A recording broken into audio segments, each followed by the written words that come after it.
today we will discuss about liberalization and what liberalization means. Liberalization is a word taken from the word liber और liberty. और जब भी हम बात liberty की करते हैं तो लिबर्टी का मतलब क्या होता है? फ्रीडम. तो लिबर्टी जो वर्ड है वो लिबरलाइजेशन वर्ड जो है लिबर्टी वर्ड से बना है, जिसका मतलब क्या है? फ्रीडम. मतलब किसी भी तरीके की कोई रिस्ट्रिक्शन ना हो, सभी जो है वो फ्री रहें, वो लिबर हैं. ठीक है, कोई कोई भी काम करने के लिए उसे हम बोलते हैं लिबरलाइजेशन. सो सिंपली जब हम बात करते हैं लिबरलाइजेशन की, तो मैंने जो अभी आपको बताया कि without any restrictions with in the areas, चाहे हम बात करें सोशल, चाहे हम बात करें पॉलिटिकल, चाहे हम बात करें इकोनॉमिक पॉलिसीज की. जब भी हम बात करते हैं सोशल, पॉलिटिकल और इकोनॉमिक पॉलिसीज की, सबसे पहले सोशल मतलब क्या होता है कि जिस सोसाइटी में हम रहते हैं, जो भी हम सामाजिक बात करते हैं, हम सोसाइटी में रहते हैं, वो सारा जो है वो किसमें आ जाता है? सोशल में. और जब भी हम बात पॉलिटिकल की करते हैं, दैट इज राजनीतिक, जो हमारी सोसाइटी में चलता है वो भी. लेकिन रूल्स और रेगुलेशंस हो गए, जो पॉलिसीज हो गई, ठीक है, रूल्स रेगुलेशंस पॉलिसीज वो सारी किसमें आती है? हमारे पॉलिटिकल लाइफ में, कि एडमिनिस्ट्रेशन को कैसे चलाना है. ठीक है, कितनी लिबर्टी हमें प्रोवाइड करनी है. हमने लिबर्टी प्रोवाइड की है, लेकिन ऐसा नहीं है कि किसी को मार नहीं किया जाती है. ठीक है, within some restrictions there are some liberal rules as well. तो इसी तरीके से इकोनॉमिक पॉलिसीज भी होती हैं. इकोनॉमिक पॉलिसीज जैसे हम डिस्क्रिमिनेट करते हैं कि ये मतलब रिच और पुअर में चाहे डिस्क्रिमिनेट करते हैं, लेकिन कानून की नजरों में सभी क्या है? इक्वल है. तो वही लिबर्टी प्रोवाइड करनी है, वही इकोनॉमिक पॉलिसीज ऐसी बनानी है ताकि कोई भी रिस्ट्रिक्शंस ना रहे कि सिर्फ जो है अमीर है वे ये काम कर सकते हैं, गरीब नहीं कर सकते, या पुअर किसी को नहीं बोलना. तो यही कुछ जो लिबर्टी प्रोवाइड करती है without any restrictions whether in the area of social, political and economic policies, that is liberalization. अब नेक्स्ट अगर हम बात करें तो हमारा जो एजुकेशन सिस्टम है वो लिबर्टी को और आगे बढ़ाता जा रहा है कि लिबरलाइजेशन होनी चाहिए. लिबरलाइजेशन होगी तभी इक्वालिटी होगी, और इक्वालिटी होगी तभी जो है हमारे नेशनल जो है डेवलपमेंट हो पाएगी. तो इसकी क्या क्या एडवांटेजेस हैं, सबसे पहले हम वो जानेंगे. एजुकेशन सिस्टम में जो है लिबर्टी की क्या क्या एडवांटेजेस हैं. तो सबसे पहले क्या हो रहा है कि इंटरनेशनलाइजेशन ऑफ एजुकेशन. पहले हम बात करते थे कि नेशनलाइजेशन, है ना. नेशनलाइजेशन का मतलब क्या होता है कि विद इन नेशन हमें जो है एजुकेशन प्रोवाइड करनी है, जो नेशन में करवाया जाता है वही करवाना है. लेकिन इंटरनेशनलाइजेशन जैसे जैसे जैसे बढ़ती जा रही है, उससे लैंग्वेज और एजुकेशन जो है वो भी बढ़ती जा रही है, क्वालिटी बढ़ती जा रही है. हमें पता लगता है कि दूसरे नेशन में क्या क्या पढ़ाया जाता है, उसकी रिसर्च के बारे में पता चलता है हमें. उससे जो है हमारी क्वालिटी बढ़ती है. जैसे क्वालिटी बढ़ती है, रिसर्च स्कॉलर्स बढ़ते हैं, लर्निंग बढ़ती है, एजुकेशन बढ़ती है, और ये हमारी क्या हो रही है? Internationalisation of education. फिर अगर हम बात करें हमारी कैपिटल, मतलब कि कैपिटल जहाँ पे भी बात होती है वहाँ पे बात आती है मनी की, मतलब हमारे पैसे भी सेव हो रहे हैं. कैसे कि विद इन अ नेशन हम काम करते थे, लेकिन हम दूसरी जगह पे भी रिसर्च कर सकते हैं, ऑनलाइन ही कर सकते हैं. जरूरी नहीं है कि अगर किसी जगह पे हमें जो है कुछ सर्च करना है, आजकल तो ऑनलाइन ही सब कुछ है, ऑफलाइन जाके करना पड़े ऐसा भी जरूरी नहीं है. तो इससे जो है हमारी कैपिटल भी सेव हो रही है विद इन इंडिया ही, क्योंकि दूसरों के जैसे हम मंगवाते हैं, बुक्स वगैरह हो गई, या हम इंटरनेशनलाइजेशन कर रहे हैं एजुकेशन की, उससे जो हमारा एजुकेशन सिस्टम में जो है लिबरलाइजेशन आ रही है कि बच्चा कुछ भी पढ़ सकता है. उसमें ये नहीं है कि बच्चा अगर इंडिया में रहता है तो उसने सिर्फ हिंदी, पंजाबी जो है ऐसे लैंग्वेजेस ही सीखनी है, या रीजनल लैंग्वेजेस ही सीखनी है. लेकिन क्या है, लिबर्टी है, बच्चे को दूसरी लैंग्वेजेस भी सिखाई जाती हैं. तो यही जो है हमारे एजुकेशन सिस्टम में लिबरलाइजेशन हो रही है.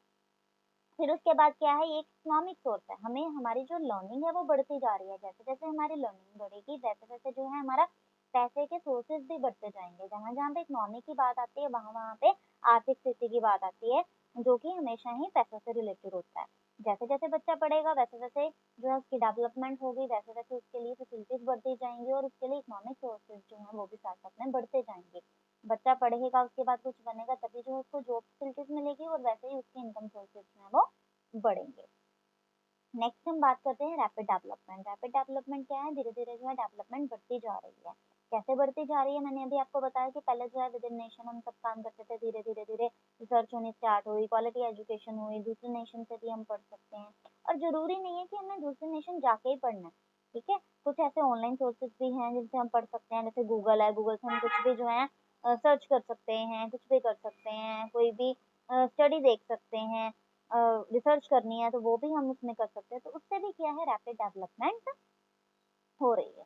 फिर अगर हम बात करें तो ये क्या है इंडस्ट्री इंडस्ट्री ओरिएंटेड पर्सन हैं, ठीक है, जो ये सारे काम कर रहे हैं, इंडस्ट्रीज बढ़ती जा रही हैं, इंडस्ट्री की डेवलपमेंट भी हो रही है, तो उससे जो है हमारे एजुकेशन सिस्टम में भी बहुत जो है इम्पैक्ट पड़ रहा है, लिबरलाइजेशन आ रही है कि मतलब कोई ऐसा रिजिडिटी नहीं है कि आपने यही करना है, बाहरी हो रिजिडिटी हो तो उससे जो है हम कोई काम नहीं कर पाते। फ्री ट्रेड इसी वजह से जो है कहा गया है कि लिबर्टी हो, हम दूसरे नेशंस को अपना सामान बेच भी सकें, उनसे खरीद भी सकें, जो है उनकी नॉलेज हमें प्रोवाइड हो, तो वो वही जो है लिबरलाइजेशन आजकल जो है इंडिया में हो रही है। और उससे जो है कॉस्ट भी रिड्यूस होती है, ज़रूरी नहीं है कि कोई चीज़ बहुत ज़्यादा, जैसे हम कंट्री से कंपेयर कर सकते हैं कि यहाँ पे कितने की है, यहाँ पे चीज़ कितने की है, तो उससे जो है कॉस्ट भी रिड्यूस हो रहा है और ये हमारे एजुकेशन, क्योंकि इकोनॉमी जो है वो भी एक एजुकेशन का ही पार्ट है। तो जो एजुकेशन का पार्ट है उससे हमारे जो है इंडिया में एजुकेशन सिस्टम भी इम्प्रूव हो रहा है, ठीक है। फिर उसके बाद जो हेल्दी कॉम्पिटिशन, अगर हमें पता लगता है कि डिफरेंट डिफरेंट नेशन में ये चल रहा है, इस नेशन में ये चल रहा था, इस नेशन में ये चल रहा है ना, तो उससे जो है जो जैसे हमने अपना कॉन्स्टिट्यूशन बनाया, तो वो कॉन्स्टिट्यूशन हमने कैसे बनाया, बोरोड कॉन्स्टिट्यूशन है, मतलब जो हमें अच्छा लगा दूसरी कंट्री से हमने वो अडॉप्ट कर लिया है। तो इसी तरीके से इसमें भी जो है हेल्दी कॉम्पिटिशन्स होते हैं। हेल्दी कॉम्पिटिशन्स का मतलब यहाँ पे ये है कि हमें पता चलता है कि इस कंट्री में क्या चल रहा है, तो हम वही वही अडॉप्ट करते हैं, वे उससे जो है हमारी नेशन की भी डेवलपमेंट होती है, हमारे एजुकेशन सिस्टम की भी डेवलपमेंट होती है और उतना ही कॉम्पिटिशन दूसरे नेशन से भी बढ़ता है। फिर उसके बाद जो है जनरेशन ऑफ एम्प्लॉयमेंट आई है, जैसे जैसे कंपटीशन बढ़ रहा है, जैसे जैसे एम्प्लॉयमेंट बढ़ रही है, उससे वैसे वैसे एम्प्लॉयमेंट भी बढ़ रही है, ठीक है। हमने क्वालिटी एजुकेशन की बात की, हमने रिसर्च की बात की, और उससे ही अगर हम इंटरनेशनलाइजेशन की बात करते हैं तो उससे भी एम्प्लॉयमेंट जो है वो बहुत ज़्यादा बढ़ती है। जहाँ पे हम सिर्फ एक नेशन तक जो है सीमित है, लेकिन अब हम जो है इंटरनेशनल की बात करें तो उससे जो है एम्प्लॉयमेंट बढ़ती जा रही है, ठीक है। म्यूचुअल एक्सचेंज की बात हम करते हैं कि दूसरे नेशन के साथ हम एक्सचेंज कर रहे हैं। और उसके बाद जो है जो ब्रेन ड्रेन हो रहा था कि सिर्फ बाहर ही जाके कुछ है, तो वो ब्रेन ड्रेन जो भी है वो भी खत्म हो रहा है कि इंडिया को भी हम और डेवलप कर सकते हैं लाइक अदर नेशन। अब जैसे जैसे एडवांटेजेस होते हैं किसी एक चीज़ की, वैसे वैसे डिसएडवांटेजेस भी होते हैं, तो इसकी डिसएडवांटेजेस क्या है, सबसे पहले करप्शन बढ़ रही है, ठीक है। Corruption is evil of all causes in India, right. तो करप्शन हो रही है, उसकी वजह से जो एजुकेशन सिस्टम है हमारा वो इंक्रीज होने की वजह से वो इंक्रीज होने की जगह पर वो डिक्रीज हो रहा है, उसकी क्वालिटी इंक्रीज होने की जगह पे डिक्रीज हो रही है। तो करप्शन जो है एक ईवल है जिसको हमें जो है कर्व करना चाहिए, खत्म करना चाहिए, जितनी ज़्यादा से ज़्यादा हो सके लोगों को अवेयर करना चाहिए। नेक्स्ट जो है लोकल एजुकेशन पे नेगेटिव इम्पैक्ट है, जैसे हम बात करें ग्लोबलाइजेशन की, हम बात करें प्राइवेटाइजेशन की, हम बात कर रहे हैं कि इंटरनेशनलाइजेशन की, तो उससे जो है लोकल एजुकेशन को इम्पैक्ट पड़ रहा है, क्योंकि हम अब जो है लोकल एजुकेशन को या लोकल लैंग्वेज को प्रेफरेंस देने की जगह पे हम क्या कर रहे हैं, इंटरनेशनलाइजेशन, इंटरनेशनल लैंग्वेज को हम ज़्यादा इंपॉर्टेंस दे रहे हैं। तो उससे जो है लोकल एजुकेशन, और हम यहाँ पे ये भी कह सकते हैं लोकल लैंग्वेज पे भी जो एक तरह से ये नेगेटिव इम्पैक्ट डालता है, ठीक है। एक तरह से मान लिया जाता है कि अगर किसी को फॉरेन लैंग्वेज आती है, इंग्लिश आती है, तो बहुत जो है वो पढ़ा लिखा है, किसी लैंग्वेज में बात कर रहा है तो इतना नहीं है, तो ये सारे जो है कुछ प्रॉब्लम्स जो है क्रिएट होती हैं।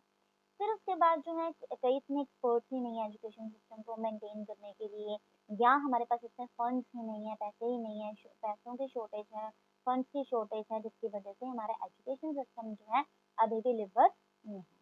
फिर उसके बाद जो है हमारी एजुकेशन की क्वालिटी, हम क्या कर रहे हैं, इंटरनेशनलाइजेशन की बात कर रहे हैं तो हम अपनी क्वालिटी को, एजुकेशन की क्वालिटी को बढ़ा रहे हैं, लेकिन फिर भी कहीं ना कहीं जो है लैक करता है, जिसकी वजह से एजुकेशन की क्वालिटी अभी भी क्या है, लो है। फिर एफिशिएंसी नहीं है, फंड्स नहीं है, एक्सपर्ट्स नहीं है, अभी भी क्वालिटी नहीं इंक्रीज हो रही, लोकल एजुकेशन को प्रेफरेंस नहीं दी जा रही, नेगेटिव इम्पैक्ट पड़ रहा है उससे, है ना। तो इस वजह से जो है लिबरलाइजेशन पे कुछ डिसएडवांटेजेस हैं। तो कल हम यूनिवर्सिटी एजुकेशन कमीशन, जिसे कि हम राधा कृष्णन कमीशन कहते हैं, उसके बारे में पढ़ेंगे। और आज हमने यूनिट फर्स्ट का जो सी पार्ट है वो कंप्लीट कर लिया है, जिसमें था LPG। LPG मीन्स की लिबरलाइजेशन, प्राइवेटाइजेशन एंड ग्लोबलाइजेशन, जो कि हमने कर लिया है। सबसे पहले हमने ग्लोबलाइजेशन किया था, फिर हमने प्राइवेटाइजेशन किया था, और आज हमने जो है लिबरलाइजेशन के बारे में जाना है। Globalization, when we talk about whole universe, internationalization means कि पूरे ग्लोब को, पूरे यूनिवर्स को हम एक ग्लोब जो है बना के एक जैसे पूरा एक यूनिवर्स है, एक नेशन है। नेशन की बात हम करते हैं, लेकिन एक पूरा ग्लोब विलेज जब हम कहते हैं, नेशन सारे ऐड होके जो एक ग्लोब विलेज बनता है, उसे हम ग्लोबलाइजेशन कहते हैं। Privatization, when we talk about private sector instead of public sector, that means कि इसमें हम गवर्नमेंट सेक्टर की बात नहीं करते, प्राइवेटाइजेशन की बात करते हैं कि प्राइवेट सेक्टर्स में जो है सर्विस ज़्यादा प्रोवाइड की जा रही है। फिर उसके बाद liberalization, that means to free from any other barrier, कोई भी बैरियर नहीं होना चाहिए, फ्री ट्रेड होना चाहिए, एजुकेशन सिस्टम को इंक्रीज करना। So hope you like this. Please like, subscribe and share this channel for more and more videos. Thank you.